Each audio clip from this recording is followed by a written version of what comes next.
So the first thing that you do when you open up a document, let's pretend that this document is straight from the author. They said, here, I'm done with my manuscript. I've received, you've received it, you've checked it, you've gone through and identified most, maybe not all, but most of the elements. So you know more or less what the structure of the document is. Let's assume all that knowledge, right? So you're actually getting into the work of composition.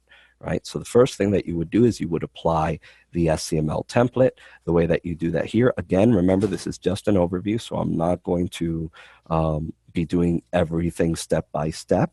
But if at any step I mention something that, sparks a light bulb and you say, hey, I didn't really get that last time, feel free to ask the question and we'll pause there just a little bit.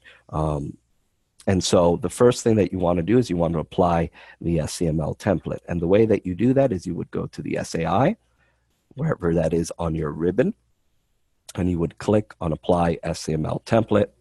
What that would do, it'll bring up a dialog box that will tell you, whether you want to associate styles. Remember that associate styles works if you have a structured document. But if you don't have a structured document, you should just hit no so that the next box doesn't pop up. The SAI takes a little bit while it's applying the ScML template. Once it's done, you'll be able to actually click inside your document again, and the template will be applied. Once the template is applied, you go through the document and you check for images. And this is where Mark was having a little issue. Let me see. Logical to click. With this, it is not logical to click no when you apply a template. Okay, and I can see where that is, especially if you're looking at it and you're like, I just clicked this button. You're thinking that the next dialog box is asking, would you like to apply the template? Because that's sort of how most programs work, like almost as an are you sure dialog box. So we'll work with our developers here and bring that up.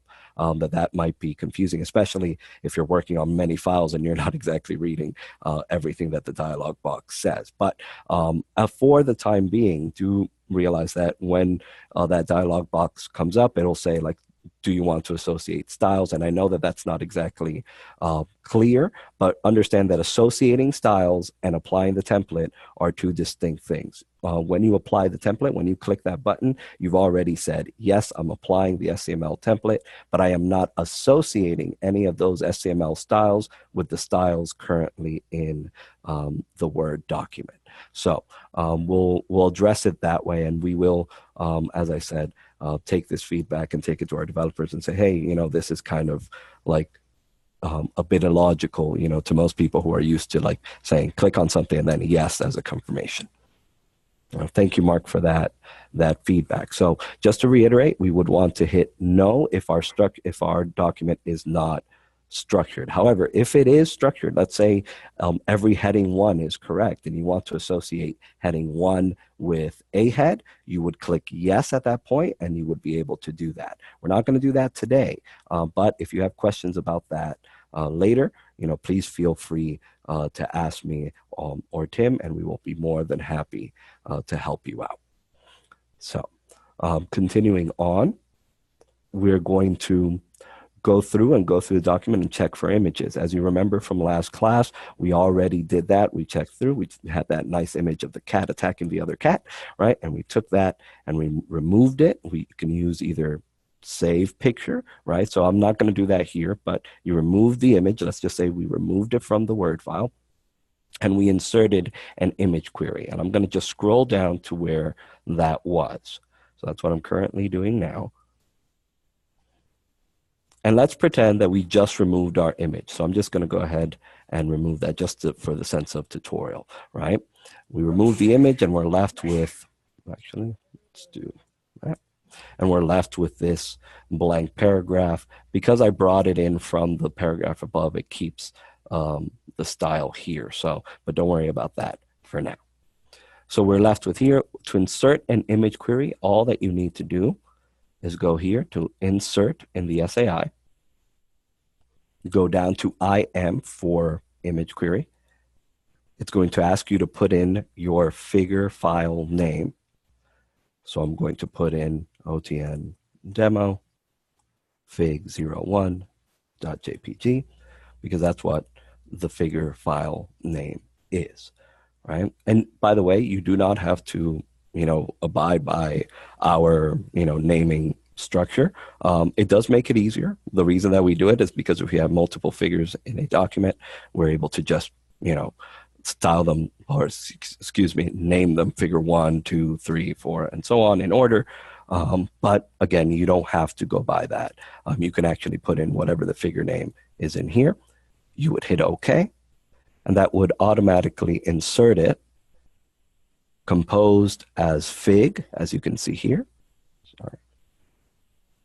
And composed in this red, which indicates that it is the IMG character style. Now, another thing just to kind of contextualize, like, why do we insert figures in this way? Because I know it might seem a little like maybe it's more work than is required, because you can just say, put figure 1 here, put figure 2 here, et cetera, et cetera. So two things this allows you to do when you insert the figure callouts through by going through the insert query. One, it comes through as a separate style. So the types that are in their demo can maybe make it bright pink, make it so that they can easily see. Maybe they could make it take up 8 line spaces or something like that in InDesign. So that could be helpful in paging the book, getting a cast off, or for estimated page counts. I also think it's helpful just to have it be a bright color or something, so that me, the typesetter, sees there's an image call out and can go and grab the right image. Second, let's say there's a functionality where you could go from Word to HTML or an EPUB. These special, like the way in which it's coded here, basically becomes an actual image tag with the associated image in the EPUB. So it would be very easy for you to name your, to go through, place your insert, upload your images in this Word file, and derive an EPUB directly from the Word file. So that's another possible route. I just wanted to make sure that everyone knew that that's why we kind of use this route to insert these things. If you wanted to, you could just say, like, typesetter insert figure 1 here, but I find that it's not as advantageous as having its own style associated. So, okay. So we don't define a path because your typesetter is going to link this image in InDesign, and that path will be determined by their particular typesetting workflow. Now, when we go to the hub and we're talking about placing it in an EPUB, the hub is going to construct folders and file paths for you, so that you don't need to insert a file path. It's going to build an EPUB that will already have that information built into it, so that all you need to do is apply the right file name. And once you've uploaded both assets, in this case, a Word file or an XML file, and your images, it'll sort of like put it together in such a way that it displays correctly. Images in the front matter. So I'm going to scroll back up quickly to the front matter. Right here on the title page, you have this logo. Let's say the scribe logo would go there, right? You would do the same process, right? So you delete whatever was there, go into insert query IM, or better said, remove, not delete, right? Insert query IM and create this here. The one difference is that in the front matter, right, you would change it from fig to BK pub or whatever other style it needs to be, because that is actually it's an inline image that is part of the publishing line. And that's why it's composed as BK pub rather than fig, because fig will have its certain, fig for figure, would have its certain, spacing to account for a large image in the actual text. This logos are often very small and go in line with the book publisher information. Does that make sense? And so here is where we actually get into the real meat of composition, right? And so the first thing that we do is we compose, right, the part and chapter titles, or unit and chapter titles, or unit parts and chapter titles, depending on your textbook, right? And the rest of the heads in the document. The reason we do this first is because it allows us to have a a good structure or a good idea of the structure of the book, which sort of will inform the rest of our composition. And thank you, Tim. We are on step 3 of the composition procedure. So as I showed you last time, and just to go over it again, we consider like this front matter, like the half title, this series title, the book title here, and so on and so forth. We consider that as part of this part, chapter title, head, composing section. Thank you, Karen, for linking that, right? And so we go through and we, compose the table of contents. And the reason that we use the modifier FM for the table of contents is to indicate that this is a chapter title in the front matter, right? And that way, that gives us the flexibility if front matter chapter titles need to be, italic, while the rest of the standard body text chapter titles need to be bold or just Roman, we can do that without having to go in and apply italic to each of the front matter chapter titles. So we don't have a preface in this book, but we jump right into the chapter title, and so we compose our chapter number, our chapter title, our subtitle, and our author line or chapter author line if it's a multi-author book.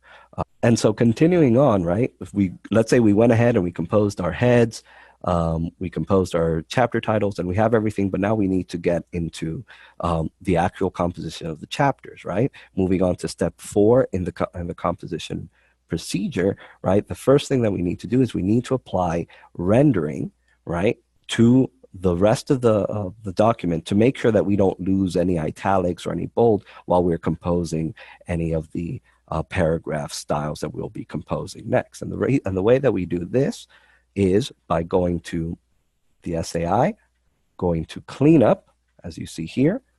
We click on cleanup, and it will pop up with this. Again, I have a 2-screen setup, so that's why it sort of popped it over on the other screen.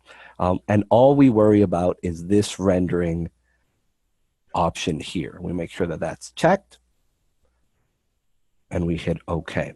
And what that will do is it will have the SAI go through and it will turn anything that is formatted or rendered as italic and apply the ScML style. Anything that's bold, it will apply the B or bold ScML style, and so on and so forth throughout the list. So as you can see, that results in this nice multicolored paragraph that we see here. Again, those colors are just for to help you see what is italic. That way you automatically associate it with italic. And you can say, hey, if something that, was italic doesn't need to be, it also helps the editors do this. You'll be able to say, okay, that doesn't need to be that. And you can remove the I style from there. Now, again, when you're composing, you do not need to be reading the document nor checking for editorial things like that.